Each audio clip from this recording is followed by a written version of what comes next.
Hola, ¿qué tal? Bienvenidas, bienvenidos. En esta ocasión vamos a hablar de asuntos medulares que competen al eje temático de este módulo. Y bueno, vamos a comenzar por hablar de los arquetipos. Y el primer paso sería definir qué es un arquetipo. En una definición simple de un concepto junguiano muy denso y muy profundo, un arquetipo sería una imagen del inconsciente que comparte una colectividad. Es decir, es una imagen que el inconsciente colectivo crea. ¿En torno a qué? A experiencias humanas que transitamos, pues, en cualquier cultura, en cualquier época. Es decir, no importa que sea hace 100 años o dentro de 200, al parecer, seguiremos teniendo este tipo de experiencias, que son nacer, morir, envejecer, enfermar, eh, transitar de una edad a otra, eh, por decir algunas. Entonces también podemos pensar que la idea de lo que es ser mujer, la idea de lo femenino, no escapa a esta creación de arquetipos. El arquetipo muy poderoso es el de la madre, pero también está el arquetipo de la anciana sabia, el arquetipo de la guerrera, en fin.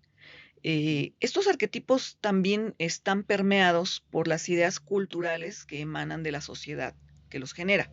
Es decir, no solamente tienen que ver con una experiencia compartida con otros seres humanos, sino con particularidades que da el mismo entorno, la misma organización social, el tipo de gobierno que tiene la cultura que genera ese arquetipo. Los griegos no escapan a esto.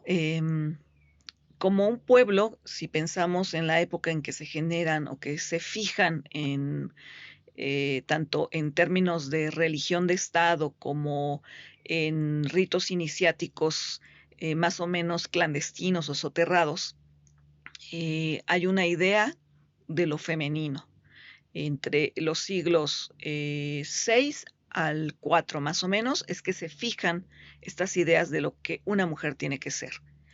Y también tiene que ver con lo que está transitando Grecia en ese momento. Grecia desde sus inicios con las oleadas de indoarios, aqueos, como les llama Homero, pues basan su riqueza, su sistema económico en la invasión, en la guerra. Y esto no es poca cosa, porque eso va a dar camino para determinar el tipo de mujer que esperan estos combatientes en este estado patriarcal que tienen que acompañar a estos guerreros. ¿Cómo tiene que ser la mujer que acompaña a estos guerreros? Entonces tenemos que se generan diversos mitos en torno a figuras femeninas, vistas como diosas, vistas como heroínas, o incluso aparecen monstruos femeninos que serían como la negación justamente de la idea de lo femenino que espera el ciudadano griego, el gobernante griego, la sociedad griega. Y bien, vamos a comenzar por ver qué pasa con los mitos en donde se analizan figuras de diosas. Una cosa muy importante antes de entrar a hablar de las diosas griegas es que pensemos que los mitos son una cosa y los textos dramáticos son otra. El material dramático del texto es el mito. Lo que no quiere decir es que lo que leemos en Sófocles sea el mito tal cual es. Sófocles lo que hace con Edipo, por ejemplo, es reelaborar un material que ya existe. De hecho, tenemos noticia de la existencia de más textos sobre Edipo que probablemente tenían grandes diferencias con el texto de Sófocles. Es decir, había diferentes lecturas en torno a un material original. Entonces, de esta suerte tenemos también que vamos a ver con los personajes femeninos que las visiones que hay de ellos cambian según dramaturgo y según época. Pensemos en que Esquilo es un primer momento y que tal vez un último momento es Eurípides, que en esos 50 o 100 años que pudo mediar entre la producción dramática de ellos, pues también cambian ideas, ¿no? Y esto se refleja, por supuesto, que en su producción dramática. Bien, aclarado esto, vamos a hablar de el primer grupo de arquetipos, que sería el que corresponde a las diosas. Bien, las diosas griegas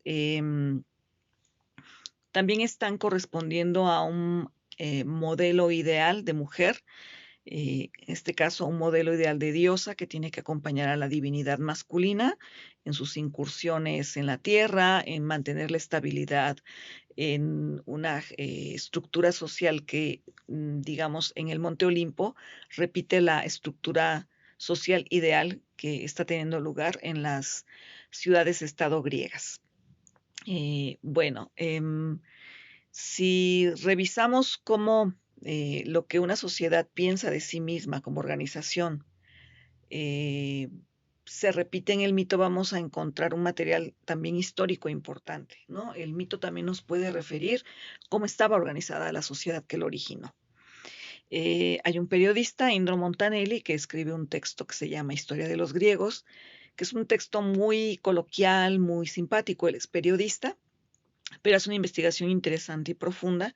Y entonces hay 2 capítulos donde se refiere a el día a día, tanto de un personaje masculino como de un personaje femenino, que él inventa, pero le da cuerpo a estas ideas de lo femenino y de lo masculino en el mundo griego. Montanelli, por un lado, refiere el día de un niño que desde muy corta edad es separado del cuidado de su madre, se le arrebata el derecho a educarlo y su educación cae en manos del Estado. Esto ocurría tanto en Atenas como en Esparta, aunque hay que decirlo, era mucho más radical y más fuerte la educación de los niños en Esparta que en Atenas. Este niño recibía un gran entrenamiento corporal, se procuraba que físicamente estuviera muy bien, recibía clases, tenía tutores, en fin, se cuidaba su alimentación, cosa que con las niñas no ocurría, ¿no? Las niñas desde muy temprana edad eran colocadas adentro de un gineceo bajo el cuidado materno y solo salían del patio trasero de la casa para pasar al patio trasero de la casa del esposo. Las mujeres, sobre todo de cierta jerarquía social, no contemplaban la idea de salir a la calle como posibilidad, ¿no? Las tareas de compra de víveres, en fin, recaían en esclavos o en sirvientas, en fin. Y esto pareciera que se repite un poco en la manera en que está estructurado el Olimpo. Es muy raro, vamos a ver qué diosas sí se escapan de esta idea, pero generalmente casi todas las diosas permanecen en templos o en su hogar, cuidando el fuego, ¿no? Como era, y viendo por la permanencia y la unidad de la familia. Y por supuesto que esto incide en la creación del, no solo el arquetipo, sino del estereotipo de lo femenino que nos llega hasta nuestros días, ¿no? La mujer griega cumplía plenamente esta idea de una maternidad sacrificada, donde la madre era como una incubadora, que su deber era dar a luz niños sanos, que se convirtieran en soldados valiosos, bien entrenados para seguir sosteniendo esta estructura del Estado. Las niñas, por otro lado, no recibían ninguna atención, no hacían ejercicio físico, se les enseñaba a tejer, es decir, se les preparaba para volverse madres de más soldados. No sabían ni siquiera leer, no tenían acceso a la educación, como los niños que sí podían tener tutores que les enseñaran cuestiones básicas. Tampoco es que, sobre todo en Esparta, que es un estado militar, se preocuparan por darles clases de poesía o de música, en fin, ¿no? Solo las clases muy altas y privilegiadas tenían esta idea de una formación completa que implicaba también aprender danza o música, en fin. Las diosas griegas entonces se dividen en 3 tipos, ¿no? Tenemos por un lado diosas del hogar, diosas madre, que cuidan celosamente la permanencia de esta estructura, entienden que un guerrero tiene que salir a la calle, tiene que contactarse con otros varones en lugares donde habrá mujeres que lo satisfacen sexualmente, porque la tarea de las mujeres griegas de familia, como las diosas, estas diosas madre como era, no era satisfacer a su marido, era cuidar la propiedad. Entonces Hera se vuelve un poco el símbolo de estas mujeres, ¿no? Madres muy celosas de su hogar, dispuestas a defender con uñas y dientes esta estructura y ante cualquier amenaza de una amante o demás, inmediatamente saltaban, ¿no? Y siempre se culpa, se castiga, se persigue a las amantes, no al esposo infiel. Zeus no puede ser interpelado por Hera, no puede hacerle una escena de vez en cuando, pero jamás enfrentársele, jamás atacarlo, eso es impensable. Lo que Hera sí puede hacer es destruir a sus rivales. Entonces, esta idea, si vemos películas, material dramático contemporáneo, permanece la idea, ¿no? Permanece la idea de que la culpable es la amante, de que a quien hay que destruir y atacar es al amante y no a quien hay que enfrentar y poner frente al engaño es al varón infiel, ¿no? Bien, este sería un primer tipo de arquetipos de las diosas madre, de las diosas defensoras de la integridad del hogar. Habría un segundo arquetipo de divinidades que sería el que corresponde a las diosas vírgenes. En este grupo está Hestia, está Artemisa, por supuesto, y son divinidades que permanecen en estado virginal y en ese sentido se asemejan mucho a los hombres, ¿no? Es decir, los hombres no dan a luz, no pueden parir. Estas mujeres han renunciado a ese derecho, a esa posibilidad biológica en aras de mantener con su virginidad otra estructura, ¿no? Ya no será el hogar. Es decir, una mujer que no es convencida de tener relaciones es una mujer que se asemeja casi a un hombre. Quizá el arquetipo más poderoso de este grupo sea Palas Atenea. No es fortuito que Atenea dé nombre a la ciudad de Atenas, que sea su diosa central. Esto es curioso porque nos ponemos a pensar, ¿por qué no Zeus? ¿Por qué no un dios hombre? Bueno, todas estas religiones de Estado, como en algún momento lo fue también en muchos estados el cristianismo, están fundados en una figura patriarcal potente, pero en un sistema de adoración a una virgen. Una mujer que no ha sido tocada se equipara a un hombre. Eh, Atenea, de hecho, piensa como hombre, es una mujer estratega. Es además una diosa que también tiene un nacimiento virginal. Partenogénesis se llama, ¿no? Por eso es Atenea Partenis. No solamente es virgen, sino también se origina virginalmente, no nace de una mujer. Atenea es arrebatada del vientre calcinado de su madre e implantado en la cabeza de Zeus, es en el lugar capital. Por eso es un ser pensante, está en la cabeza de Zeus, es decir, tiene un lugar alto, un acros, que es la cabeza, ¿no? La parte más alta del cuerpo, el acros cranión. Entonces, Atenea pues se vuelve una deidad central en el sistema religioso griego clásico. Hay noticias de una gran estatua de oro en el Partenón que hacía honor a Atenea Partenis. Además, entre los atributos de Atenea están las armas. Tiene un casco militar, tiene espada, tiene un escudo donde está un monstruo femenino, que es la Gorgona. Vamos a hablar un poquito más adelante de ella. Y es una guerrera, es decir, tiene un comportamiento masculino. Este mismo tipo de comportamiento lo tiene Artemisa, que es hermana gemela de Apolo, la luna. Artemisa y Atenea son diosas que son una suerte de premio de consolación. Ahorita voy a explicar por qué. Cuando la oleada indoeuropea aria llega a las partes insulares de Grecia, es decir, de la parte continental, invade las islas del mar Egeo, se va a encontrar con sociedades de organización matriarcal, a las que conquista, somete y absorbe, es decir, se vuelven tributarias. Los mitos tienen esta huella histórica de ese suceso.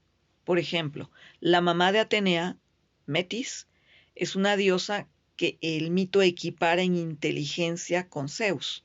De hecho, el oráculo le pronostica a Zeus que Metis le va a dar golpe de estado y lo va a quitar del poder y ella lo va a asumir, y que la única manera en que Metis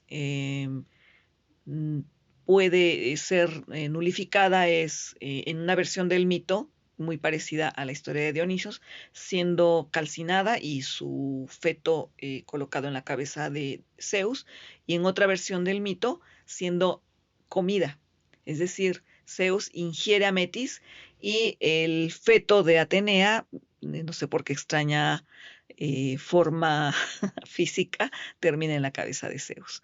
Entonces, ahí tenemos dos explicaciones y justo es la suma, la absorción, el que este estado indoeuropeo patriarcal se come a este pequeño matriarcado, y entonces lo que queda como recuerdo o remanente es el culto de Atenea, ¿no? Es decir, aquí hubo una diosa, pero ¿saben qué? Ahora es un dios el que va a tener el control. En el caso de Artemisa, que es hermana gemela de Apolo, Apolo va a ser un dios central, es el sol, Artemisa será la luna, con una preeminencia fuerte en el panteón griego, pero no tan fuerte como Apolo. Entonces, como un premio de consolación a lo femenino, en que de noche es lo que opera, se va a volver una divinidad de las partes limítrofes, es una divinidad de lo liminal. Las fronteras son de Artemisa, ¿no? Es una diosa que está después de las fronteras de la ciudad. Ella gobierna el mundo salvaje, la cacería, los bosques, y también tiene armas, va armada con un arco, es una cazadora. Si Atenea es una guerrera, Artemisa es una cazadora. Y esto también, este mito conlleva parte de la impronta histórica que transitaron las poblaciones originarias de la antigua Grecia, ¿no? El dedicarse a la cacería como un modo de sobrevivencia. Artemisa se volverá también patrona de cultos más o menos mistéricos, en donde las que participaban eran mujeres, y son rituales nocturnos que después darán pie a la idea de la brujería en la Edad Media. Pero ya se hacían festividades a la luz de la luna en honor a Artemisa. La última diosa de este grupo divino sería Hestia, que es una divinidad titánica, es decir, es hermana de Zeus, pero en este reparto de poderes, pues Hestia, como se espera de una diosa virginal no guerrera, se sacrifica y decide renunciar a sus derechos como titánida y sacrificarse y quitarse sus poderes y velar desde un templo por la pervivencia del fuego de lo divino. Y eso se dedica a permanecer virgen y a sacrificarse por el bien común, sobre todo por el bien de los varones de este patriarcado, por Poseidón, por Hades, por Zeus. No es es una divinidad muy modesta, porque también la modestia es una virtud que se espera en la mujer griega. Entonces, Hestia corresponde plenamente a esta idea de el bajo perfil, el silencio, el quedarse en casa, el cuidar el fuego del alimento, el fuego para cuando el varón regrese, que según Indro Montanelli lo hacía prácticamente solo a dormir y apenas amanecía él abandonaba la casa y no regresaba. Entonces, Hestia es un poco esta mujer que está esperando y que está cuidando y salvaguardando. Y tenemos otro grupo de divinidades, que Afrodita sería la más representativa, que serían estas diosas de la voluptuosidad. Es decir, el varón conquistador no solamente necesita de una madre que cuide a los hijos, unas hijas que sean guerreras, que defiendan su virginidad y que cuiden, como los varones que están cruzando el Egeo, conquistando nuevos territorios, que cuiden sobre todo el territorio de su cuerpo, su virginidad. El varón guerrero también necesita el solaz sexual. Afrodita originalmente era una divinidad más vinculada con el concepto de Zoe, que es la vida misma, es decir, con la belleza de la vida, con el nacimiento en la primavera de la vida. Estaba más vinculada con Perséfone, pero pronto, sobre todo en estos 2 siglos, entre el 6 y el 4, pasó a tener un lugar de protectora de etairas, de estas mujeres que justo acompañaban a los hombres de Estado, a los guerreros, a los gobernantes, eh, tanto brindándoles placer sexual como cantándoles, como danzándoles, y en contadas ocasiones, que yo creo que no son tan contadas, opinando en torno a las discusiones que tenían tanto de temas políticos como filosóficos.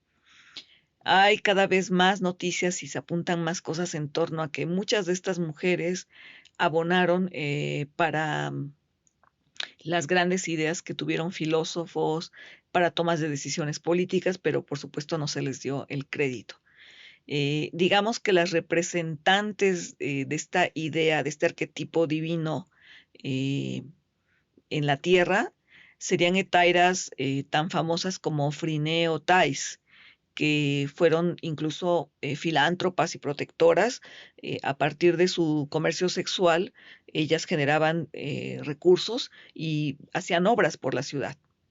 Es muy, muy, es muy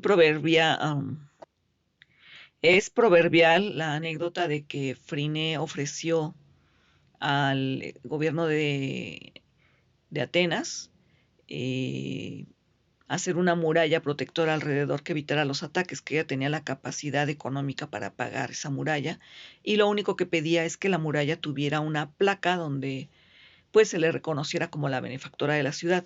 Y cuentan que el Areópago en pleno, es decir, un, una estructura muy patriarcal hecha de ancianos, es decir, lo más conservador de Atenas, prefirió que Atenas se quedara sin murallas a sufrir la humillación de que el nombre de una hetaira, de una mujer que se dedicaba a comerciar sexualmente con su cuerpo, pues apareciera un nombre para la posteridad.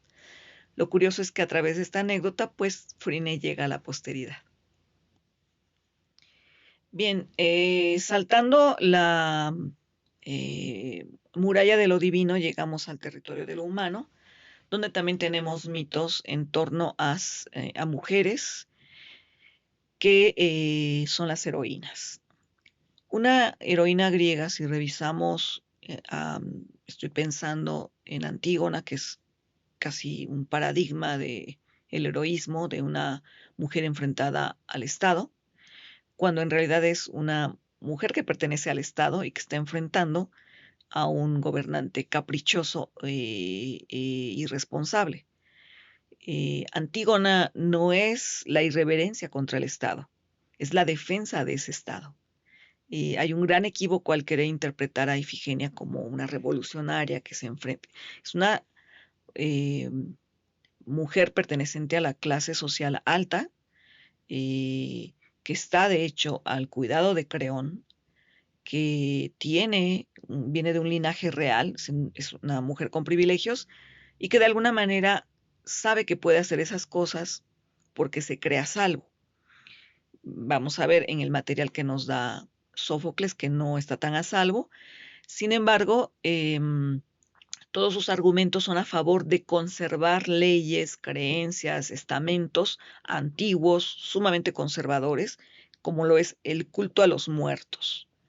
Y que Creón está pasando sobre esas leyes divinas, es decir, una estructura vertical que se pretende reproducir en la tierra también verticalmente, que él no le está obedeciendo. Entonces aquí es una lección de cómo es posible que tú, que eres un gobernante, no estés a la altura de las leyes y que tenga que ser una mujer quien te venga a poner en tu lugar y que lleve hasta el final las consecuencias de su decisión, de esta defensa de estas leyes antiguas.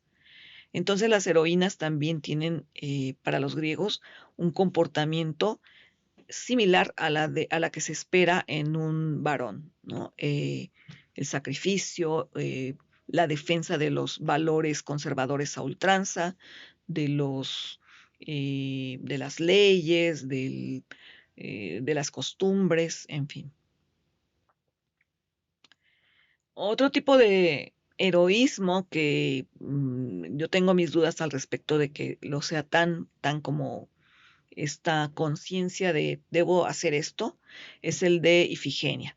Y es porque Ifigenia fue llevada con engaños, es decir, no hubo una conciencia y una determinación a decir, está bien, me doy en sacrificio con tal de que los barcos se muevan del lugar y haya corrientes y brisas que lleven a Troya a los barcos, ¿no? Sino que es llevada bajo el engaño de que va a contraer matrimonio con Aquiles y es sacrificada en una variante del mito. Y en otra variante del mito, Artemisa la rescata en un último momento y la lleva a la isla de los Tauros, donde más tarde se va a reencontrar con su hermano Orestes y lo va a salvar de ser a su vez sacrificado por los Tauros. Esto es curioso porque mientras por Ifigenia nadie levantó la mano para salvarla, Ifigenia nuevamente adquiere o toma este rol de defensora y de sacrificio y decide renunciar a los privilegios que tenía entre los tauros para salvar a su hermano de ser sacrificado como lo iba a ser ella. Y hasta aquí con el tema de las heroínas. Vamos a ver ahora los monstruos femeninos. Aunque tengo la tentación de llamarle las monstras femeninas o las monstras nada más, me parece que la naturaleza de estos monstruos femeninos, no solo por el pensamiento griego, sino en general, no comparten naturaleza femenina ni con diosas ni con heroínas. Son seres que nacen de seres no humanos ni de seres identificados con lo femenino o lo masculino. A veces son seres que nacen del choque de objetos, de la sangre caída en cierto lugar. Entonces no podemos ni siquiera como equipararlos con qué es, si es hombre o mujer, sino aparecen con rasgos femeninos que evidentemente es una forma de identificar conductas de lo femenino que son detestables para el sistema patriarcal griego. Estos monstruos fundamentalmente tienen un gran poder destructivo, tienen la capacidad de vivir en zonas muy intrincadas, muy peligrosas, sin la necesidad de que tengan que ser protegidas por un monstruo masculino, ¿no? Son personajes independientes, poderosos, que no tienen un ápice de piedad. Eso también es importante, porque justo la misericordia, la protección, la piedad se esperan de una conducta o de un personaje femenino, no de un personaje masculino. Son guerreros, no pueden tener piedad cuando hay un combate. Entonces, estos personajes monstruosos también, cuando llega alguien a buscarlas, lo devoran, lo convierten en piedra, en fin, no hay piedad. Dejando de lado este tipo de monstruos que son un sinnúmero, pienso en Gorgona, que tenía la capacidad de volver piedra a quien la mirara, a todas sus hermanas, las grayas, las otras gorgonas, ¿no? Medusa es la única de las gorgonas que es mortal y además tiene una condición. La mitad de su cuerpo, por la mitad de su cuerpo fluye sangre que tiene la capacidad de matar, que es un veneno potentísimo. Y por otra mitad de su cuerpo fluye sangre que es un remedio que cura cualquier mal. Esta dualidad, bien mal, también obedece a arquetipos, ¿no? Los griegos comprendieron muy pronto, esto lo vamos a ver reflejado en la creación de los personajes dramáticos que nos legaron, esta dualidad que habita el ser humano, ¿no? Es decir, no tenemos un Edipo que sea solamente inteligente, generoso, buen padre, buen gobernante, sino también tenemos a un personaje lleno de miedos, un dictador a ratos, alguien que enfrenta y que siente que están amenazando su poder, que tiene mucho miedo de perder el poder. Y cuando ocurre esta confrontación con la verdad que lo habita, con lo que es, con quién es en realidad, viene un momento de ruptura, de reconocimiento de su naturaleza no solamente por el hecho de que sea hijo de su propia esposa, sino que al mismo tiempo está dándose cuenta de que es nada. Edipo, como Odiseo, tienen una raíz griega que suena muy parecido a nada. Y en ese sentido nos dan una lección, ¿no? Como no eres nadie. Tú que te sientes el mejor de todos los hombres porque resolviste un oráculo, no eres nadie. Pero bueno, eso sería tema de otro taller. En este sentido, también tenemos, además de personajes de monstruos femeninos, tenemos personajes femeninos con conductas monstruosas. Un caso del que tenemos noticia que sí se trató dramáticamente, pero no contamos con un material griego, sino más bien ya romano, latino, es el personaje de Medea, pero lo vamos a tocar porque pues el mito es griego. Medea es un personaje que además está siendo protegido por esta divinidad de la noche, ¿no? Esta Artemis obscura, es una bruja, es alguien que no tiene misericordia, capaz de llevar a extremos sus deseos de venganza, personaje tenebrosamente celoso, pero unos celos no infundados. Y bien, por último, tenemos también a personajes que no siendo monstruos, eh, tienen conductas monstruosas, personajes femeninos con conductas monstruosas. El mito más ejemplar al respecto es el de Medea. Hay noticia de que se escribieron textos dramáticos en torno a Jasón y Medea en la antigua Grecia, pero no contamos con esos textos. El material dramático en torno a ellos será tardío, será de la época romana, latina, con Séneca, y bueno, en el neoclásico también llegará Medea y en versiones contemporáneas. Sin embargo, es importante tocarlo porque también como Edipo, como Electra, como Antígona, son personajes que han atravesado por el río del tiempo y han llegado hasta nosotros por alguna razón. ¿Qué características tiene Medea en el mito? Bueno, es una mujer que hace prácticas de brujería, de magia, que tiene conocimiento de venenos, de medicina. Es una mujer con una sabiduría no propia de una mujer. Sabe y hace rituales que claramente tienen que ver con Artemis, con la noche, con la oscuridad, con lo femenino. Y entonces, pues, Medea se vuelve una mujer poderosa que además es capaz de traicionar a los suyos por ayudar a Jasón. Es decir, este resquicio en Medea que el mito le pone de no es una mujer fiable, ¿no? Traiciona a los suyos. Por otro lado, Medea también es traicionada. Cuando Jasón decide tomar en matrimonio a otra mujer por convenirle políticamente, porque los matrimonios, las rupturas, todos estos movimientos dentro de la familia, entre los griegos obedecían más bien a causas económicas o políticas, eran por conveniencia.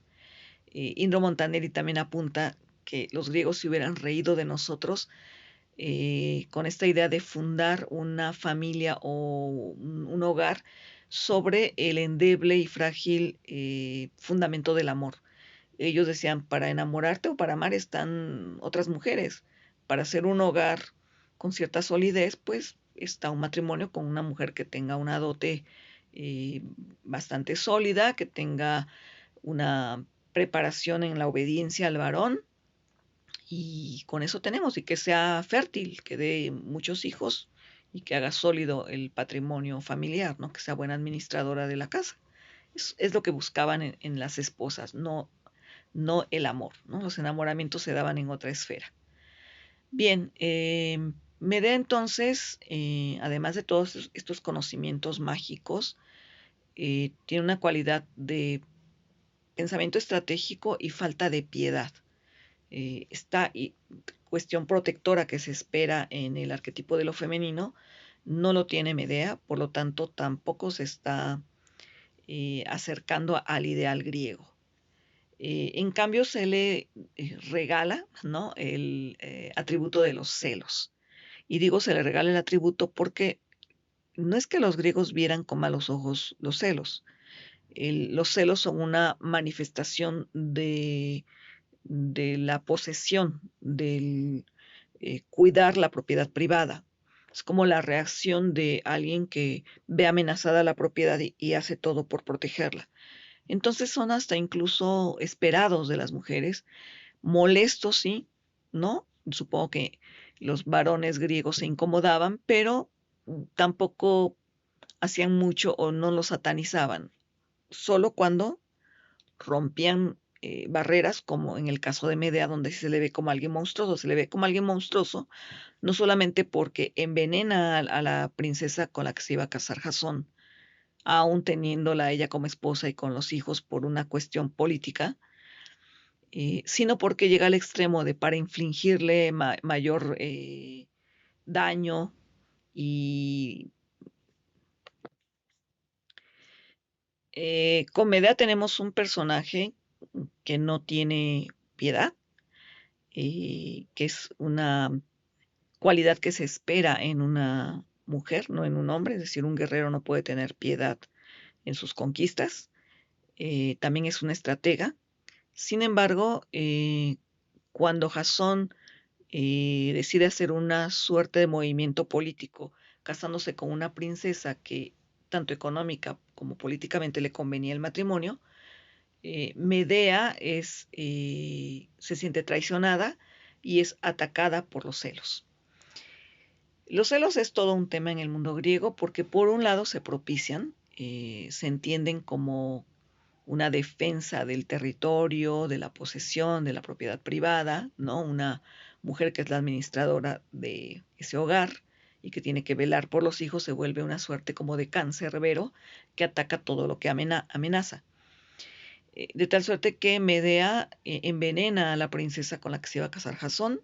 Jasón no lo toca, pero decide hacerle daño. Y lo monstruoso de Medea no es tanto que envenenara a la princesa, sino que llega al extremo de, con tal de infligirle el mayor dolor posible a Jasón, es capaz de aniquilar a sus propios hijos.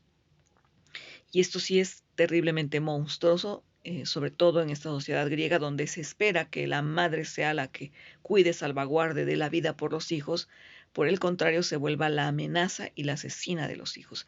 Es quizá el personaje con mayores tabúes, con mayores leyendas alrededor respecto a la maldición que genera la sola mención de este personaje. Y bueno, pues así llegamos al final de esta reflexión en torno a estos arquetipos de lo femenino en el mundo griego. Ojalá que les sea de utilidad. Revisen la clase. Si tienen alguna duda, manifiéstenla en los foros. Y bueno, espero que haya sido de provecho. Hasta luego.